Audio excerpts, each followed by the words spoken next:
Morning, Trainer Fam. Kris here with our last update. And we are looking at the famous XRP. Is it going to 1,000? Is it going to 5,000? 100,000? These are all the things that I hear on Instagram all today. You mean, oh, I heard this news from this trader. You mean, I only look at the data. I'm a technical analyst. I do look at fundamentals if it makes sense. XRP, there is a lot of promise for the future. I mean, like 10 years plus if it can hold out. While AI, however, is increasing in speed, there could be better projects out there that maybe XRP, depending on how they integrate and how they scale, right? I can't say yay or nay. I'm neutral with XRP. Do I hold XRP? I do. Just like I hold a whole bunch of other ecosystems as well, AVAX, Solana, Bitcoin, Ethereum, etc. So my goal is in this video, hopefully 10 minutes or under, we're going to get a good overview on the monthly and where it can go to, and then from there break it down on what levels it needs to hit to go up, or what levels maybe we will see going down. That's pretty much where we're going to go from there. As you already know, XRP is doing a W pattern, which is boop, right? A nice little pop off of that. And boof, we are catapulting up. Quite simple. The second thing that I wanted to mention is what level can XRP hit? Well, 380 is a definite. I think that's very realistic for it to hit. How high can it hit? Well, let me show you. 479, and then max at this moment. You know, like I said, things will change, data will change, etc., etc. But my goal is based on what I see currently at, January 24th, 2025. This is what I'm currently seeing as the max that XRP can hit at this moment in time, 650. So that's where I see this big guy going to. Now, what we're going to do is jump over into our weekly time frame. As such, nice. And see, XRP did a beautiful thing here, came back, pushed up, went back into support. Well, you're saying support. Yep. Well, nice to my wavy line. Let's remove that wavy line and let me show you exactly what I mean. There you go. It went back into support, right? So it pushed up, corrected into support, and is pushing up further. Do I think it's going to go to the 380 marker? Yeah, I think so. I think that's very realistic in that manner there. Now, let's identify that area as support.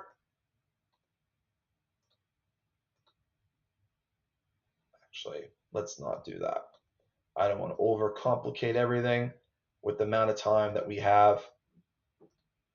So the next thing that I would like to do is throw in a Fibonacci projection or retracement. Right. Perfect. And the following other tool that I would like us to follow or use for this example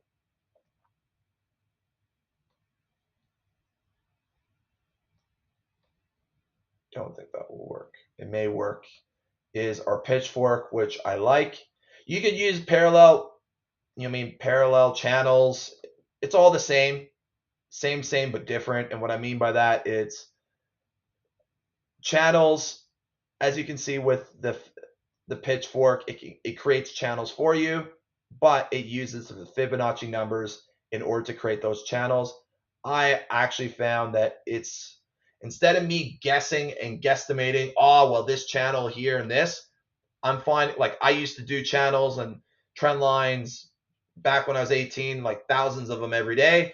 And honestly, I found for myself, the pitchfork sort of cuts that time down a lot, so I can do a very good analysis very quickly, very fast, but very effectively.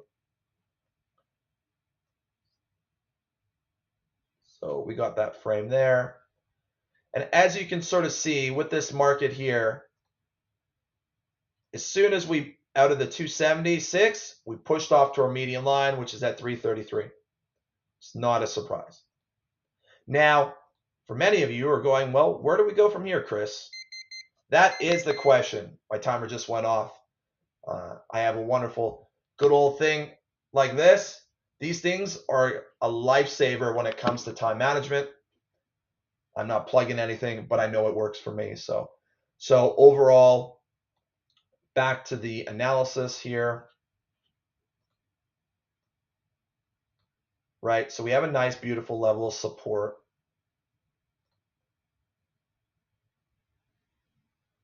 Right here, right? Which is driving up, technically, this market up further.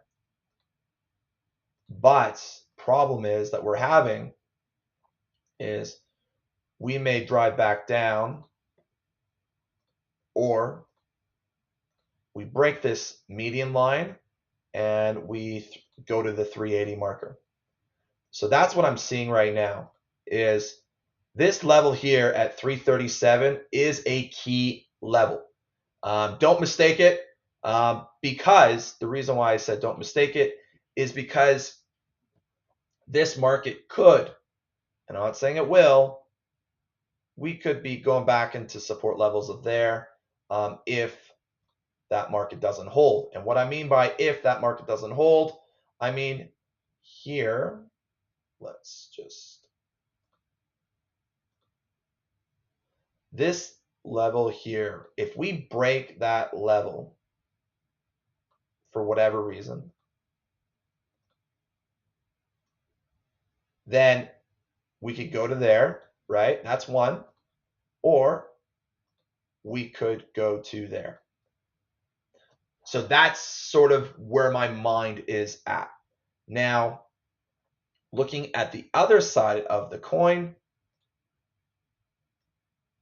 if we break above here, break above the 339 marker, I can see us going to 382 or whatever, as high as you want to, take it, right? 450s, etc.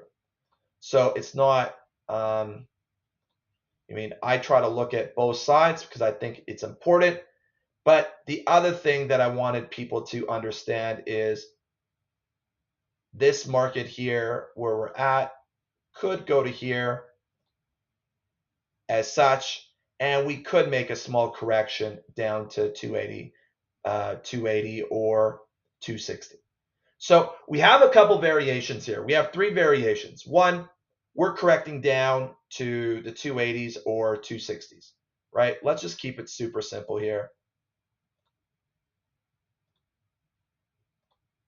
It's not as always as simple as it's up or down, which a lot of traders like to assume, because it's not, because there's a lot of variables to the market that affect the drive and the sell and the buy of the market. But based on what I'm seeing here, we break 290, we're going to go to 278 or 263, quite simply. No fluffing around here, all right? And then let's do our level here, and let's do our level there. However, we break the level of 335, I definitely most certainly can see a level of driving up to 382 or 450 and higher.